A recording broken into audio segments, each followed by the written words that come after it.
오늘 설교 제목은 예언자들에게 계시된 하나님의 꿈입니다. 성경에는 예언자 또는 선지자 그런 말이 나오는데요.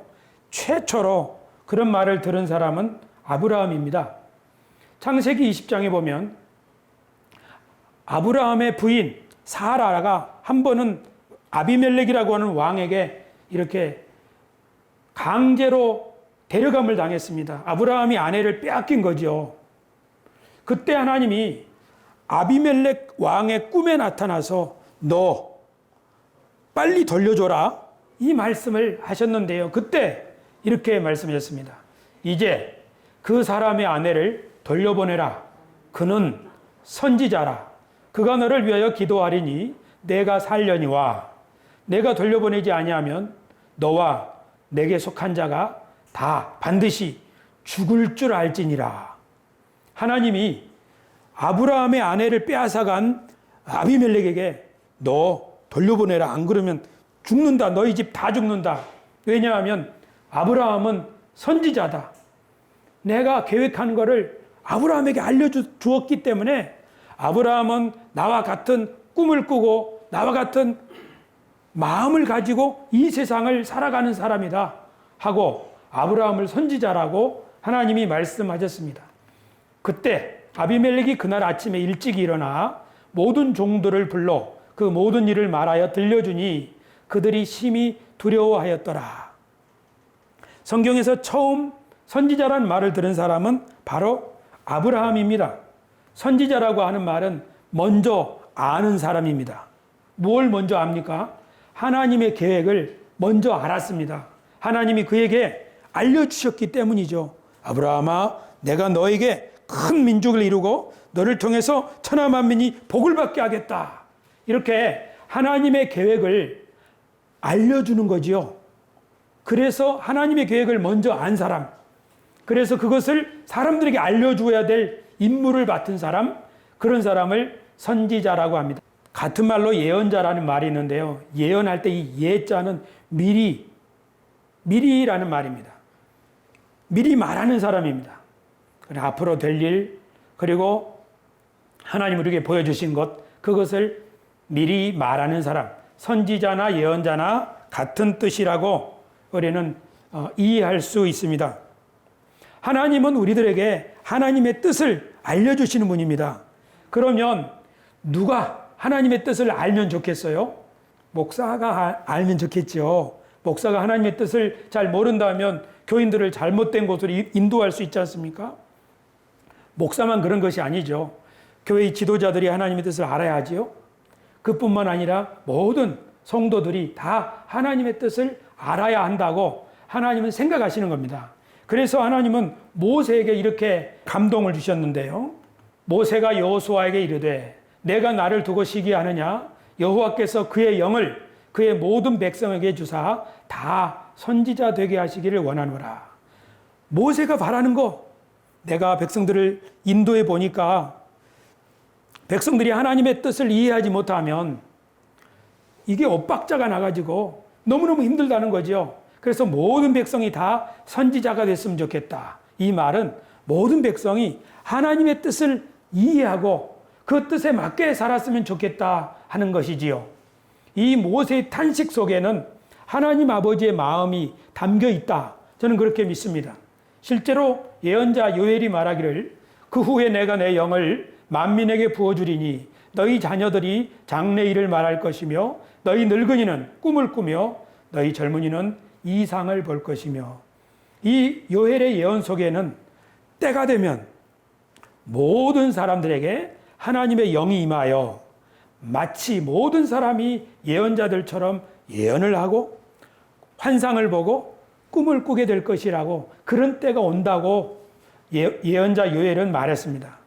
오순절 성령이 강림했을 때 베드로 사도는 이 예언을 인용하면서 지금 바로 하나님이 우리들에게 이 요엘을 통하여 말씀하셨던 예언을 지금 성취하시는 것이다 하면서 누구든지 주의 이름을 부르는 자, 누구든지 예수님의 이름으로 세례를 받은 자, 누구든지 하나님을 향하여 그 마음을 열고 하나님의 말씀에 귀를 기울이는 자, 누구든지 주님 나를 인도해 주세요 하고 주의 이름을 부르는 사람에게는 하나님이 성령을 부어주셔서 그들의 길을 인도하신다고 선포하였습니다. 할렐루야. 아멘. 그러므로 지금은 특별한 사람만 예언자가 아니라 모든 사람이, 특히 하나님을 진심으로 사랑하고 하나님의 말씀을 사모하며 주님의 뜻에 순종하겠다는 결단을 가진 사람들은 모두 다 하나님이 그 뜻을 알려주시고 깨닫게 하여 주셔서 예언자적인 삶을 살 수 있는 시대라고 하는 사실을 여러분 꼭 기억하시기를 바랍니다. 그러면 예언자들은 무엇을 예언했을까요? 예언자들은 구약 성경에 나오는 예언자들, 대표적인 사람은 엘리야를 들 수 있습니다. 엘리야는 모든 사람들이, 이스라엘 백성들이 하나님을 떠나서 바알이라고 하는 풍요의 신을 섬기는 그 시대에 하나님의 영이 엘리야에게 임하여 그 백성들에게 하나님께로 돌아오라고 그렇게 예언한 사람입니다. 엘리야가 이렇게 말했습니다. 엘리야가 모든 백성에게 가까이 나아가 이르되 너희가 어느 때까지 둘 사이에서 머뭇하려느냐? 여호와가 만일 하나님이면 그를 따르고 바알이 만일 하나님이면 그를 따를지니라 하니 백성이 한마디도 대답하지 아니하는지라. 엘리야는 뭘 예언하는 겁니까? 바알이 하나님이면 바알을 믿어라. 우리 여호와가 하나님이면 하나님 여호와를 따르라. 왜 이것도 아니고 저것도 아니고 바람난 사람처럼 그렇게 사느냐 하고 그 백성들을 책망했던 것이죠. 이것은 오늘 우리들에게도 해당합니다. 너가 믿는 사람이냐? 안 믿는 사람이냐? 네가 하나님의 자녀냐? 아니면 사탄의 자식이냐? 네가 하나님의 언약 백성이냐? 아니면 구경꾼이냐? 둘 사이에서 머뭇하려느냐? 엘리야는 오늘 우리들에게 그렇게 말씀하실 수 있습니다. 구약 성경에 많은 예언자들이 있는데요. 정말 남자, 여자, 뽕나무 치던 사람, 여러 목동, 여러 종류의 사람들이 하나님의 말씀을 받아서 예언을 했는데요. 그 중에 한 사람이 이사야가 있습니다. 이사야 시대 때에는 이사야가 보니까 백성들이 하나님 앞에 절기에 모여서 하나님을 찬양하고 예배하고 또 제사도 많이 드리고 했지만 이사야가 보니까 하나님께 예배를 드리면서도 끝나고 돌아가서는 생활 가운데 악을 행하는 거예요. 사람들을 괴롭히고. 요새 말로 하면 직장에서 종업원들에게 또 직원들에게 갑질을 일삼고 그들의 복지를 챙겨주지 않는, 임금을 제대로 주지 않는 그런 사람이 교회 장로로 있고 교회 중직자로 있는 그런 사업자가 있는 거예요. 그때 이사야는 이렇게 말했습니다. 차라리 예배를 모이지 말고 먼저 하나님을 바르게 섬기고 그리고 사람들한테 진실하게 하고 따뜻하게 해라. 그렇게 예언을 했습니다. 이사야의 예언을 보면요. 너희는 스스로 씻으며 스스로 깨끗하게 하여 내 목전에서 너희 악한 행실을 버리며 행악을 그치고 선행을 배우며 정의를 구하며 학대받는 자를 도와주며 고아를 위하여 신원하며 과부를 위하여 변호하라 하셨느니라. 그러니까 어떤 시대의 예언자는 하나님을 바르게 섬겨라 하고 어떤 시대의 예언자는 사람들을 좀 돌보아라. 그게 예배보다 하나님께 헌금을 드리는 것보다 100배 더 중요하다. 그렇게 예언하는 것을 우리는 알 수 있습니다. 그러나 예언자들이 이렇게 예언할 때 그 백성의 지도자들과 그 백성들이 예언자들의 말을 잘 받아들였느냐? 대부분은 잘 받아들이지 않았습니다. 그래서 마침내 신앙이 타락하고 사회가 타락하니까 하나님의 심판이 그 나라에 임해서 나라가 망했습니다. 성전도 무너졌습니다. 그리고 젊은 사람들은 포로로 끌려갔습니다.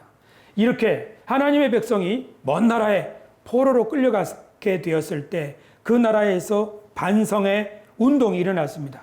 우리가 왜 이렇게 됐는가 생각해 보니까 전에 예언자들이 너희 이렇게 하면 하나님이 심판한다 하셨는데 그대로 되었구나 하면서 나라도 잃고 성전도 잃고 자유도 잃고 이렇게 처량하게 된 사람들이 우리 앞서서 예언했던 예언자들이 뭐라고 예언했는가 그들의 글을 모으고 그러면서 이스라엘의 하나님의 역사를 다시 잘 기록하기 시작했는데 그게 구약 성경입니다. 그러므로 성경책은 한 번 실패를 경험한 백성들이 자신들의 실패를 깨닫고 반성하면서 우리가 하나님 앞에 이렇게 살아라고 예언자들이 말했는데 그렇게 못했구나 하면서 기록한 예언의 책이라고 말할 수 있습니다. 그러니까 성경 말씀은 모든 우리 하나님의 백성들, 하나님의 자녀들이 하나님의 자녀답게 어떻게 하면 살 수 있는가 하는 것을 가르쳐주는 예언의 책이라고 볼 수 있는 거지요. 저는 주중에 우리 교우들에게 카톡으로 요엘서를 읽어봅시다. 그렇게 요엘서를 보내드린 적이 있는데요. 여러분 다 읽고 오셨습니까? 요엘서는 석 장으로 이루어진 짧은 구약 성경의 말씀인데요. 그 요엘서는 구약 예언자들의 모든 예언을 압축한 것처럼 담겨 있습니다. 그 요엘서의 핵심 내용은 이런 거예요.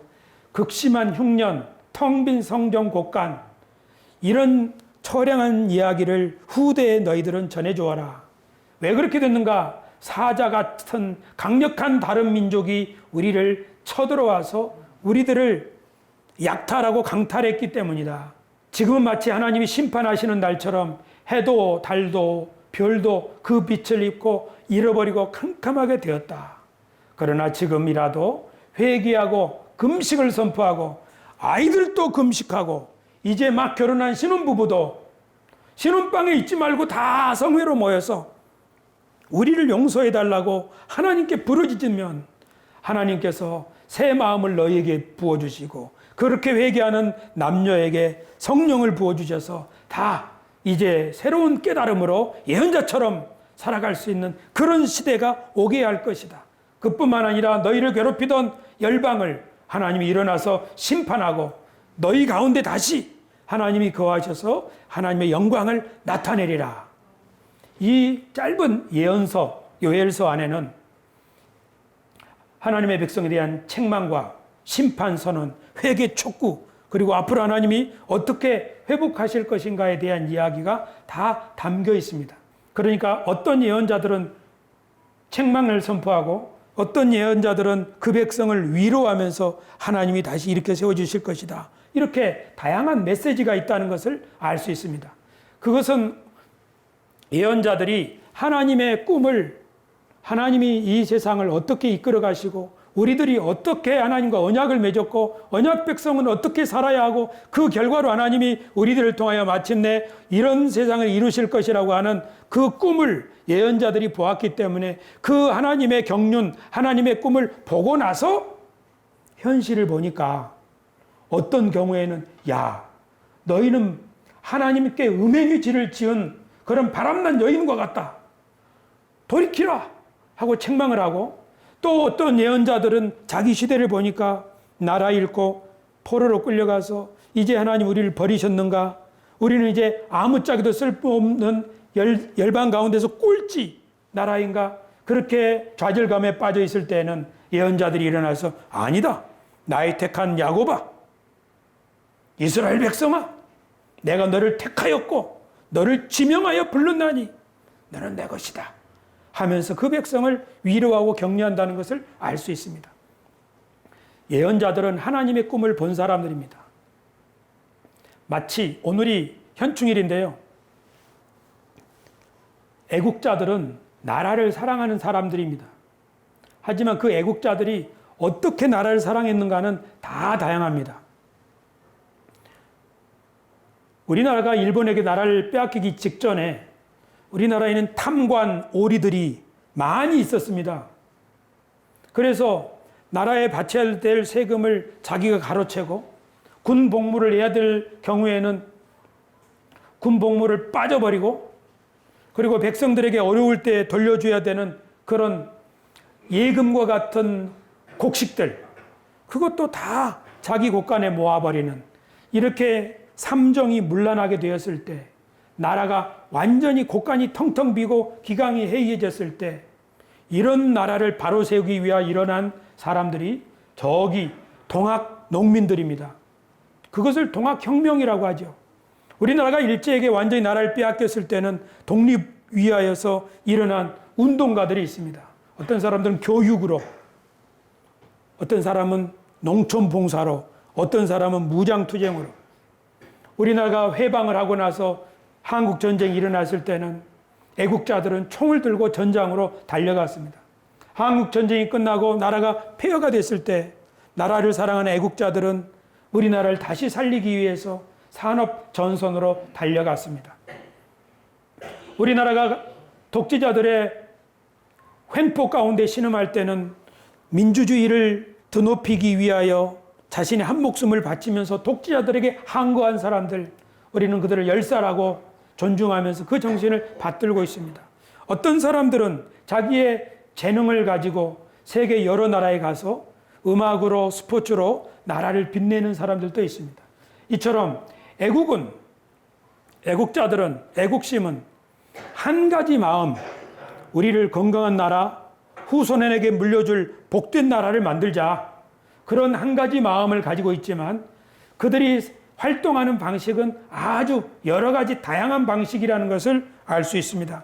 예언자들도 하나님이 우리들을 위하여 예비하신 그 계획, 이 땅과 우리 민족과 우리 교회와 그 계획이 무엇인지를 바라보고, 그래, 하나님이 우리에게 주시는 그 세상 하나님 나라가 이 땅에서 이루어져야 될 것이다. 우리 교회를 통해서 하나님의 뜻이 이루어져야 될 것이다. 그것을 본 사람들이 자기들의 형편에 따라서 각각 그 말씀을 전했다는 것을 알 수 있습니다. 그러므로 예언자들에게 계시된 하나님의 꿈은 하나님 나라의 꿈이라고 우리는 이해할 수 있습니다. 끝으로 오늘날 예언자는 누구입니까? 30년 전에 1992년 10월 28일 예수님 공중 강림이라고 하는 다미선교회를 중심으로 하는 예언자들이 우리나라에 많이 일어났습니다. 어떤 예언자는 소년, 어떤 예언자는 소녀, 그들에게 하나님의 영이 임해서 비밀을 말한다고 그렇게 예언했습니다. 이 사람들을 우리는 거짓 예언자라고 하지요. 거짓 예언자는 그 말한 것이 시간이 지나놓고 보면 잘못된 것으로, 이루어지지 않은 것으로 판명난 것이지요.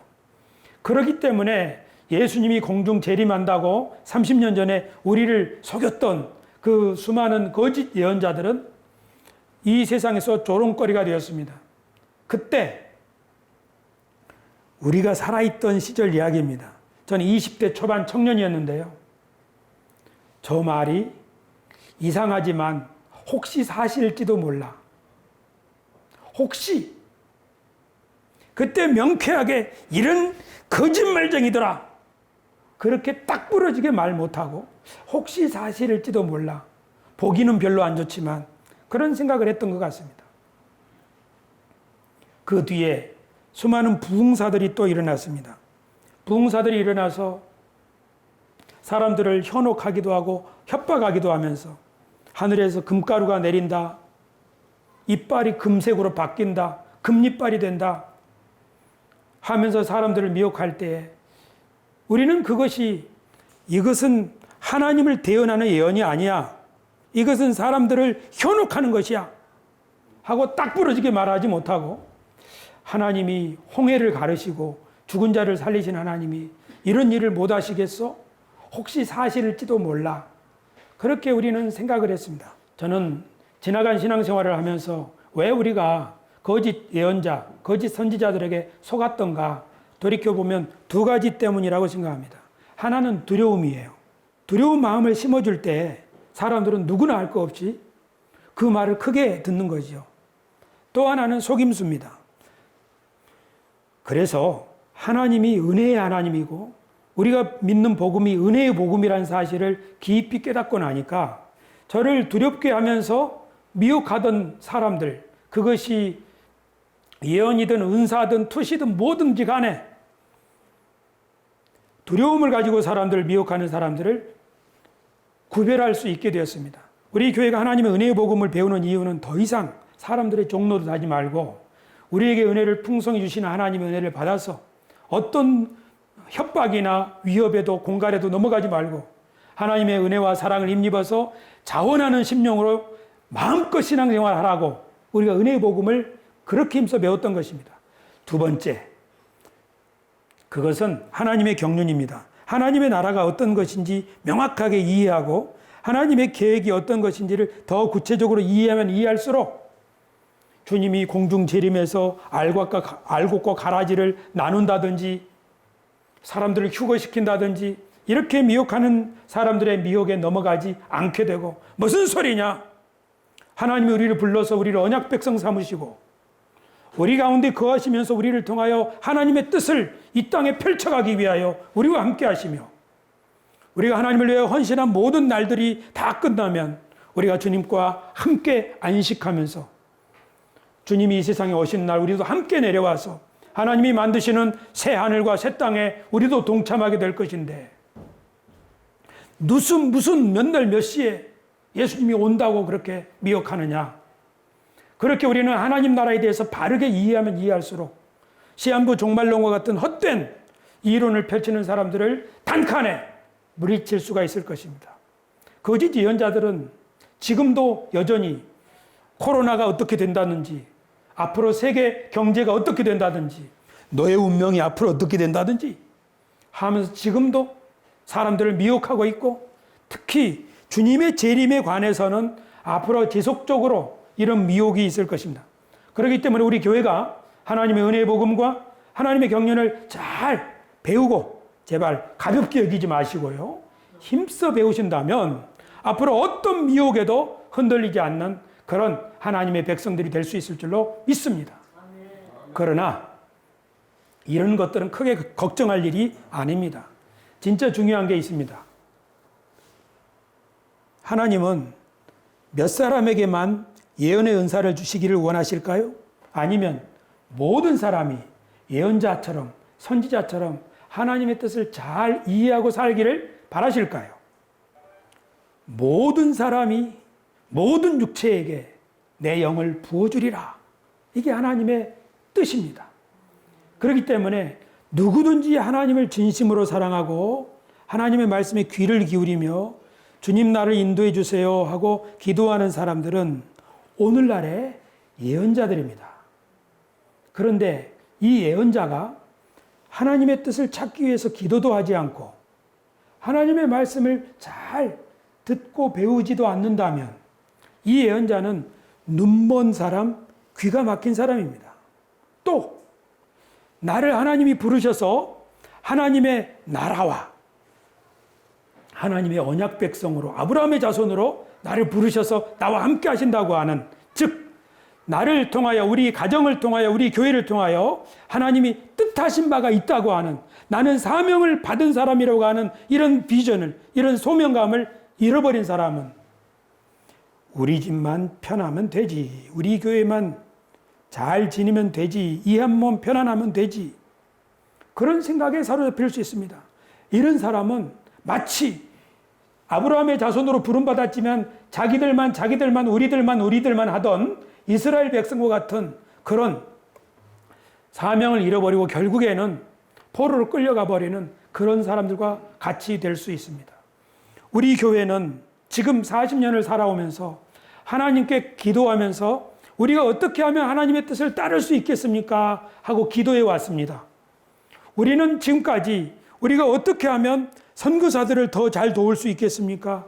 우리는 어떻게 하면 이웃에게 더 봉사할 수 있겠습니까? 하는 그런 마음으로 우리는 힘을 모아왔습니다. 하지만 아직은 한편으로는 대견하고 또 한편으로는 부족합니다. 그렇기 때문에 우리들이 지금 하나님 앞에 하나님 우리 교회를 인도해 주시고 우리가 어떻게 하면 하나님의 뜻을 이루는 교회가 될 수 있겠습니까? 그것을 위해서 함께 우리 기도의 마음을 모아야 될 줄로 믿습니다. 할렐루야.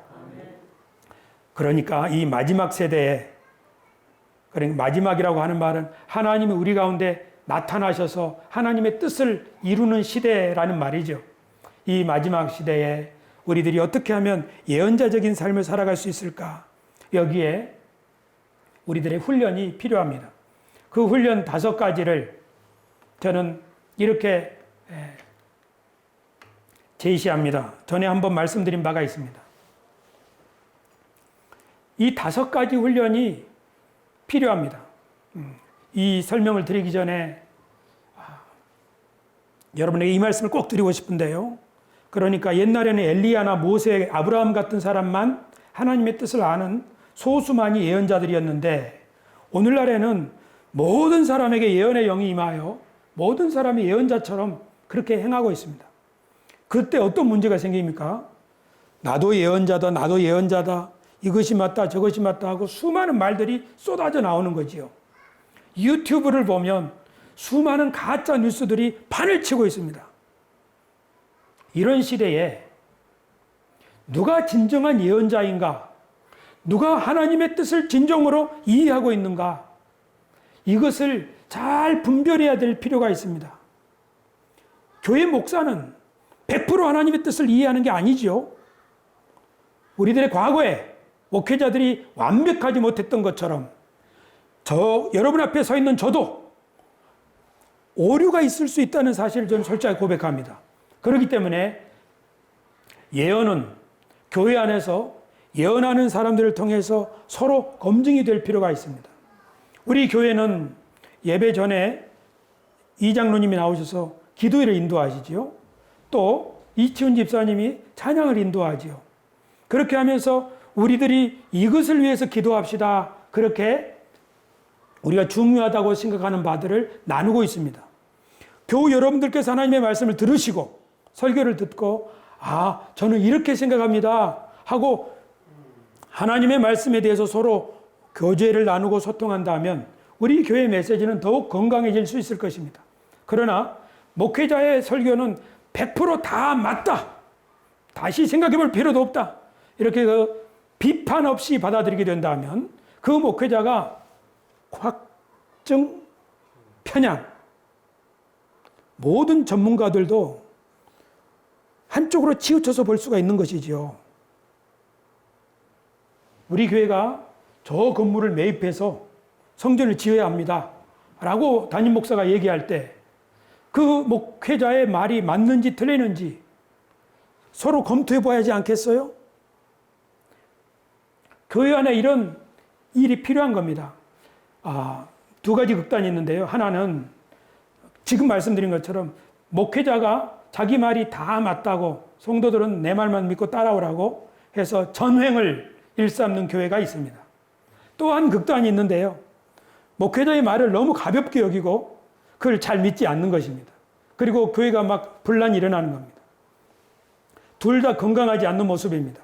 성도들은 생각 없이 목회자를 따르기만 하고 또 어떤 교회는 교회 지도자들의 권위를 인정하지 아니하고 가볍게 여기고 분란하고 다투는 교회, 둘 다 하나님이 원치 않는 교회입니다. 하나님이 원하시는 교회는 말세가 되어 모든 사람에게 하나님을 사랑하는 자들에게는 다 하나님의 뜻을 계시하여 주시니 그들이 서로 마음을 소통하고 함께 하나님이 무엇을 기뻐하실까를 구하며 나아간다면 서로 오류가 줄어들고 마음이 합하여져서 결국 맞다.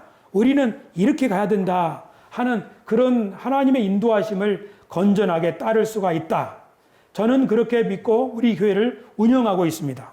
교회 여러분, 그래서 저는 여러분들에게 하나님의 말씀에 대해서 허심탄회하게 함께 의논하고 그러는 것입니다. 그러나 이것이 훈련되어 있지 않으면 세상에 목사님의 설교에 대해서 우리가 어떻게 왈가왈부할 수 있겠어? 이렇게 하거나 또는 목사님의 설교에 대해서 흠을 잡으려고 이렇게 하거나 둘 다 옳지 않는 것입니다. 열린 마음으로 하나님의 뜻이 무엇일까 하는 것을 가지고 함께 대화하고 함께 기도한다면 하나님께서는 이 강단의 오류를 줄여주시고 우리 교우들의 수준을 높여주셔서 우리 교회가 성령에 민감하게 그 하나님의 뜻을 받고 이해하고 참다운 예언자적인 삶을 살아갈 수가 있을 줄로 믿습니다. 목회자도 그래야 되고 교인들도 그래야 되죠. 왜냐하면 교인들은 가정을 이끌어가는 지도자요, 직장에서 사람들에게 표대를 보여줘야 될 지도자요, 예언자들입니다. 그렇기 때문에 우리 모든 교우들이 하나님의 영에 감동된 예언자로서 그렇게 준비될 필요가 있는데 여기에 나오는 5가지 훈련이 잘 된다면 이런 사람들은 어디에 가든지 빠지지 않는 그런 하나님의 일꾼들 될 수 있을 줄로 저는 확신합니다. 첫째, 이 시대의 건강한 예언자는 우리가 다 서로 연결된 운명 공동체다. 우리는 한 대한민국의 운명 공동체요? 우리는 한 교회의 운명 공동체요? 아니, 전 세계가 한 가족과 같은 한 운명 공동체다. 우리는 서로 필요하다. 예를 들면 우리 정당이 있죠. 국민의힘당이 있고 더불어민주당이 있고 또 정의당도 있고 그렇죠. 그러면 국민의힘당은 더불어민주당을 없어져야 될 당으로 생각하면 안 되죠. 두 당이 다 필요한 거죠. 내가 누구를 어떤 사람이 나와 뜻이 안 맞는다고 해서 저것은 없어져야 돼. 이렇게 생각하는 것은 아주 악한 예언자가 되기 쉽습니다. 우리 모두 같은 운명입니다. 너가 망하면 나도 망한다. 너가 흥하면 나도 흥한다. 그 마인드가 가장 먼저 필요합니다. 두 번째, 다양한 생각과 사람들이 어우러져야 건강하다. 한 가지 생각만으로, 그러니까 이 바이러스도 우리 모든 사람이 그 낯선 바이러스에 대해서 다 면역 체계가 하나도 없었다면 인류는 이미 멸망했을 겁니다. 학자들에 의하면. 그런데 어떤 사람은 그 바이러스의 자연적인 면역이 있어요. 그러니까 우리가 보기에 어떤 사람은 굉장히 특이해요. 어떤 사람은 우리랑 피부 색깔도 달라요. 어떤 사람은 사상도 달라요. 그렇게 할 때 우리랑 다른 사람들이 있기 때문에 그 사람들이 있어서 우리가 더 건강한 공동체가 될 수 있다. 그 마인드가 아주 중요합니다. 우리나라는 옛날부터 단일 민족이라고 하는 그런 프라이드를 가지고 외국 사람들, 외국에서 온 사람들, 또 일본 사람들을 배척하는 그런 폐단이 있었습니다. 그러나 그런 마인드를 가지고는 앞으로 세계를 선도하는 그런 나라가 될 수 없습니다. 그러니까 나와 다른 사람, 다른 생각을 가진 사람, 이런 사람들에 대해서도 포용하고 열린 마음을 품는 사람이 이 시대의 진정한 예언자의 자격이요. 세 번째는 다르다고 갈라서지 말고 함께 살 길을 찾으라. 그렇죠. 이건 젊은이들에게 특별히 해당되는 말인데요. 젊은이들이 나이 드신 분들을 꼰대라고 말도 들어보기 전에 이렇게 상종을 안 해야겠다고 생각하지 말고 서로 귀 기울여 들어보려고 하는 태도. 물론 어르신들도 마찬가지입니다. 저것들 왜 저려? 왜 저렇게 옷 입고 다녀? 왜 저렇게 헤어스타일을 하는 거야? 하고만 하지 말고 서로에게 사상이 다른 사람들도 함께 대화를 하고 하다 보면은 저 사람이 왜 저렇구나 하고 이해하게 되지요. 그렇게 이해하게 되는 순간 우리는 마음이 조금 더 넓어지는 거예요. 이렇게 마음이 넓어져야 우리는 더 많은 사람을 품고 더 열린 미래로 나아갈 수가 있습니다. 네 번째, 책임감을 가지고 당당하고 용기 있게 행동하라. 방관자가 많으면 많을수록 그 나라는 쇠퇴합니다. 그렇죠? 어제 차 타고 가는데 상황심리 길 바닥에 건축자재가 떨어져 있어요. 큰 파이프인데 차가 위험하게 생겼어요. 저도 지나쳤어요. 전화를 했어요. 성동구청 거리 관리하시는 분한테. 지금 상황심리 전철역 앞에 도로에 이런 물질이 떨어져 있다고. 그랬더니 제가 집에 가서 전화가 걸려왔어요. 담당자가 와서 말하기를 상황심리 전철역 앞에 당신이 말한 데 다이소 앞에 없는데요. 벌써 누가 치웠나 봐요. 그 구청 담당자가 감사합니다. 그렇게 얘기를 해주셔서 저도 말하는 거예요. 감사합니다. 그렇게 현장에 와주셔서 이것은 아주 작은 일입니다. 우리는 대한민국 국민이며 우리는 세수만교회 교인입니다. 우리는 각 직장에서 직원이고 또는 사장입니다.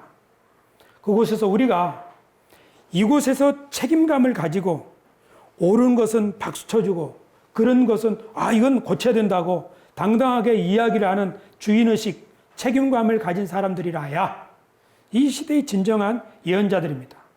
방관자들이 많으면 그 나라는 반드시 쇠퇴합니다. 지금 코로나와 관련해서 한국과 일본이 많이 비교되고 있지 않습니까? 한국은, 우리나라는 확진자 파악하는 것, 그리고 백신 접종 모든 것을 인터넷으로 척척 하지만 일본은 확진자를 팩스로 모집한다고 하지 않습니까? 그 자료를 검토한다고 하지 않습니까? 그래서 백신 접종이 처음에는 일본이 훨씬 앞질렀지만 지금은 우리가 일본을 비교할 수도 없을 만큼 앞질러서 IT, 디지털에 있어서는 일본이 우리보다 한참 뒤처지는 나라가 되었습니다. 100년 전에는 일본이 우리보다 먼저 나라의 문을 열어서 우리보다 월등히 나라가 발전해서 대한민국을, 우리나라를 짓밟았지만 100년이 지나서 지금은 대한민국의 많은 애국자들이, 많은 사람들이 이전에 하던 방식대로만 고수하지 말고 어떻게 새롭게 하는 길을 찾아보자 해서 지금 우리나라가 발전하고 있는 일이 많아지고 있습니다. 이것이 바로 예언자가 필요한 이유입니다. 이 시대에 예언이 왜 필요한가 하면 사람들은 누구나 다 편안하고 안전하게 살기를 바랍니다. 내가 괜히 나서가지고 분란을 일으킬 필요가 뭐 있겠어? 그동안 해오던 대로 하면 되지. 그런 마음 가지고 사는 것이 대부분의 사람들입니다. 그러나 그런 마음 가지고 살면 일본처럼 됩니다. 어떤 단체든지 예언자가 필요합니다. 아, 전에는 이런 일이 있었는데 지금 보니까 이렇게 바꾸는 것이 좋겠어 하고 새로운 창조적인 의견을 내고, 아, 지금 세상이 이렇게 돌아가니까 이렇게 바꾸는 게 좋겠어. 그런 생각, 새로운 생각, 이런 생각을 가지고 공동체를 위해서 일하는 사람, 이런 사람이 예언자적인 마인드를 가진 사람입니다. 이런 사람은 교회는 목사님과 장로님이 다 알아서 할 거야, 이렇게 생각하는 교인들이 많은 교회는 발전이 더딥니다. 하지만 하나님이 나를 우리 교회로 부르셨으니 나에게도 하나님이 뜻하신 바가 있을 거야. 하나님이 우리나라를 지키시고 우리나라를 더 이 시대에 귀하게 쓰시는 그런 계획이 있으실 거야 하고, 심지어 자신도 마찬가지죠. 하나님 나를 부르셨으니 하나님이 뜻하신 바가 있을 거야. 그리고 나에게는 이런 소원과 이런 재능을 주셨잖아. 다른 사람은 이게 없지만 나에게는 이게 많잖아. 나는 이걸 특별히 잘하잖아. 하나님이 나를 이렇게 쓰실지도 몰라 하면서 내가 어떻게 나라와 어떻게 교회에, 어떻게 지역사회에 헌신하면 좋을까? 그렇게 기도하는 사람들, 그 사람들이 하나 둘씩 많아지는 그런 나라는 부강해질 것이요. 그런 교회도 점점 성장하게 될 줄로 믿습니다. 할렐루야. 마지막으로 둘이든 셋이든 뜻과 힘을 모아 선한 일을 하라. 그러니까 어떤 선한 일이든지 힘을 모아야 됩니다. 힘을 모으지 않으면, 뜻을 모으지 않으면 선한 일은 이루어낼 수가 없습니다. 우리가 선교를 하든지 구제를 하든지 아니면 심지어 청소를 하든지 어떤 일이든지 뜻을 모아야 됩니다. 그렇기 때문에 위대한 예언자는 서로 마음을 모으고 서로 뜻을 모아서 우리 이렇게 한번 해봅시다. 당신 그런 계획이 있습니까? 그럼 나도 도와줄게요 하고 어디에 가든지 그 공동체와 또 그 사람들과 함께 뜻을 모아서 힘을 합치고 마음을 합치려는 사람, 이런 사람이 진짜 예언자입니다.